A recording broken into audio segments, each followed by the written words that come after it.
The David Pakman Show at davidpakman.com. Our program is mostly funded by individual memberships. Please consider getting a membership on our website, davidpakman.com/membership.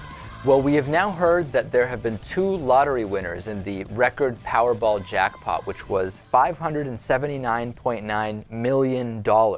One of these was sold in the Kansas City area. I forget the name of the location in Missouri where it actually was sold. The person has not yet come forward. Another one was sold in Arizona. So basically, they're going to split the 550. I can't get a clear number. It's either 579.9 or 587.5, something like that. It's a lot of money. That's what's clear. Yeah, I mean, not much of a difference there. The numbers were 5, 16, 22, 23, 29, and the Powerball was 6, Lewis, in case you were wondering. No numbers that I would have picked. So I'm fascinated by lottery winners because, number one, we know that socioeconomically, most lottery tickets, an overwhelming number of lottery participants are people who are not well off financially, right? So there's this idea of hitting it big and making it into the 1%. In other words, the 99% spend a lot of money trying to make it into the 1% by winning the lottery. But that being said, my graduate research paper was actually on the money-happiness correlation. And it's always interesting because you hear about so many lottery winners who end up, number one, if they're lucky enough not to end up broke because they overspent, they really end up with all sorts of personal problems, and they're not any happier than they were before winning, even though they thought they would be.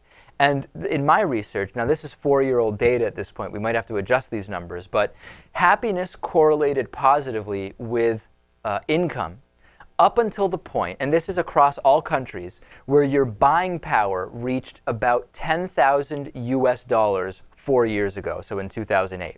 Beyond that, you really don't get any happier when you're able to buy more stuff when your income is more than about $10,000 worth of buying power in US 2008 dollars.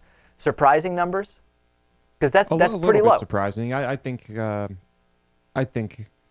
there'd be a little bit more in terms of buying power, my guess would have been it was more like 30,000. Right. That's what I would have guessed. Yeah, around there. But certainly, it doesn't matter whether you make 100,000 a year or $1 million a year, or whether you're in the top 0.1%.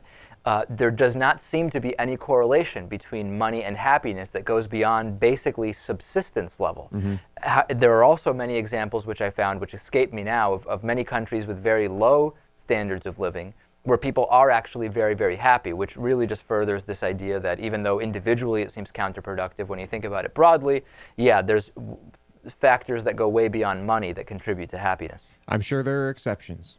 I'm sure there are plenty of people out there who are completely dependent on money to be happy. Well, in relation to these Powerball winners, Karl Rove was just on Fox News saying he has someone on the ground in Missouri. He says it's a little bit too early to call this thing. He doesn't know. We don't yet know who won. He wants the numbers double-checked. We're going to take care. You know, Fox may have been a little premature in calling this thing for these 2 people. Yep, and they're going to have a reread of the numbers to make right. sure, yeah. They're going to do that.